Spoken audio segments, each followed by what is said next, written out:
Bronzed Adonis, Steve Beaton, the Modus Super Series. What a back end of the month that we have back down in Portsmouth, mate. You're going to be teaming up with Adrian Lewis in the international pairs. Just break down for me.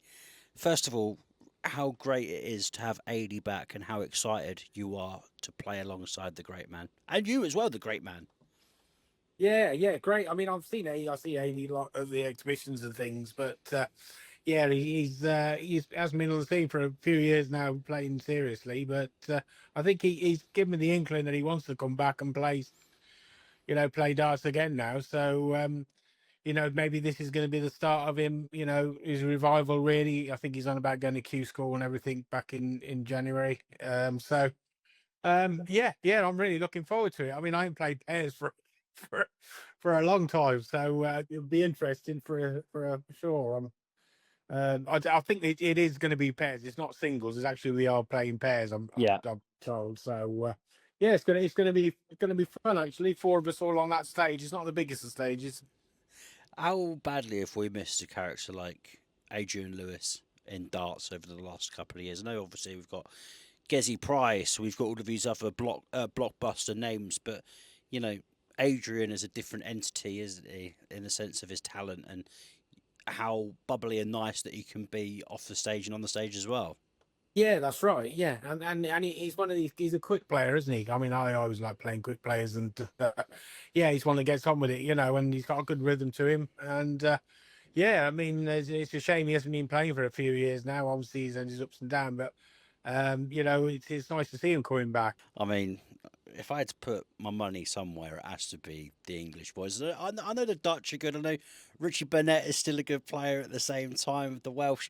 But seriously, mate, if you guys don't whitewash absolutely everyone, if you don't lose a leg to anyone, I wouldn't actually be. I know that's ridiculous what I've just said, which would be probably a Guinness World Record by the end of it. But mate, the power that you've got, as well as Aid as well, you should be hopefully lifting that title down in Portsmouth. We need to say that, but you know what happened to the two loops, don't you? I know we're completely different to them too, but I mean, yeah, I think we and Eddie get on well, and I think we'll feed off each other in the pairs anyway, and we both like the same sort of doubles and things. So yeah, but I mean, I don't know what sort of it's not going to be a really long format, but No. at least with me playing in and out games, so it's not just one game. I think we're going to play 4 or 5 in the day. So yeah, it's going to be good, really, and I'm looking forward to it. Well, you mentioned the two Lukes there, and the funny thing is about this, Steve, is that if you and Adi really do pull up trees down in Portsmouth, I think that you might have gotten yourself an invitation to Frankfurt next year. And because we, go on. The PD sale of the. Bring the boys back. Come on, you'd absolutely tear Frankfurt up. We know that. Listen, mate. What's the practice routine been like ahead of this as well? Because you do have you'll probably say differently. You do have one of the most beautiful throws that we've ever seen in darts. It is pure silk. It is poetry, mate. How long are you spending on the board every day, or are you not? I mean, I'm work wise. I've got loads of exhibitions on this year, and obviously the Modus now as well. Um, but the Modus is probably the best for me because it's competitive. I did finish one about a week or two ago now, and it was a really good bunch of lads we had there, and it really pushed me in everything. I lost in the final, but I played well most of the week. I played well even towards the final. So it's things like that up your game again. You need the competitive side of it. I mean, exhibitions are just a bit of fun, really. Generally, you want to play well when you do an exhibition, but it's just not the same as playing, against fellow players really at that sort of a standard. what have you made of the inception of Modus? I mean, I think next month it's the 3 year anniversary since the Modus Super Series was born. Obviously, it's been a huge, if you want to say, sporting management firm for Jason Tame for close to like 30 years. But you look at the Modus Super Series starting in 2022 and looking at where we are now.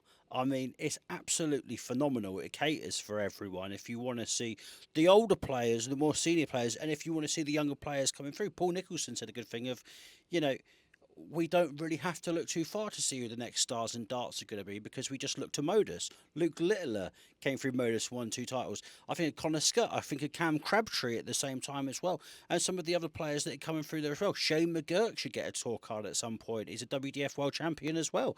And, you know, I just think the job that Jason Tame has done is absolutely fantastic and everyone else that's involved in it. Yeah, I mean there ain't many there ain't played on it actually, is there? All the youngsters and that lot. I mean, yeah, I mean, and the setup's great. It's like a proper stage and all that lot. You feel like you're playing on a stage. Okay, the crowd's not there. They do once a week on a Saturday. They have 100 people in there, but yeah, it's so set up really good. And the thing with it as well is you're playing a lot of games in the day, so you're not building yourself up for one game and you're out and that's it. You've got 4 or 5 matches to play that day. And, even if you have a bad first game, you can still pick it up and get through the rest of the day. So, yeah, the setup and everything is great. How do you find all of those multiple games in one day?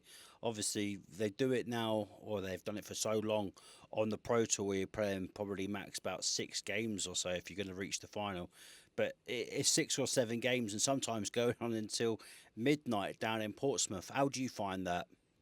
That's not too, I find it quite all right. I mean, the Pro Tours were, I think, some of not the Pro Tours, the European Tours, especially you got to finals day. I found that very long. You could play at 1, 2 o'clock in the afternoon and then you could be on at, 11, 12 o'clock at night. That is a long day. Mm. At least with the modus, you're on for 3 or 4 hours and then you're off. And then even on finals night, you're at the venue for 5 or 6 o'clock. But okay, he might go on to 11 to 12 o'clock, but at least it's all in one sort of session and not, like 12-hour days sort of thing. Should we never say never to seeing you at a World Championships ever again? You never know. I might go in January and I might go just so I can play on the challenge tour now and again. Really, Mm. if I got a weekend free, I can go play a few games. It's one of them things as well. I do like to. I don't like. I'm trying to wind down a bit. I don't be playing all the time, but then. It'd be nice for him to go and play in 2 or 3 pro tours, and Mm. have that competitive side, meet the lads, have a bit of a laugh for a couple of days. But I don't know. See what happens. Like, never say never, but we'll see. Steve Beaton, I want to thank you so much for your time. Good luck down in Portsmouth. You and Yeah, Adrian fingers crossed Lewis. for me and 80. Oh, mate, I'll be watching live on Pluto TV, mate. Be there with my England shirt on. And AD said to me, oh, I think he said something along the lines of, if it doesn't go well, it'll be Steve crying. I said, yeah, it'll be me crying on my sofa as well because I want you boys to absolutely smash it. Come on, England.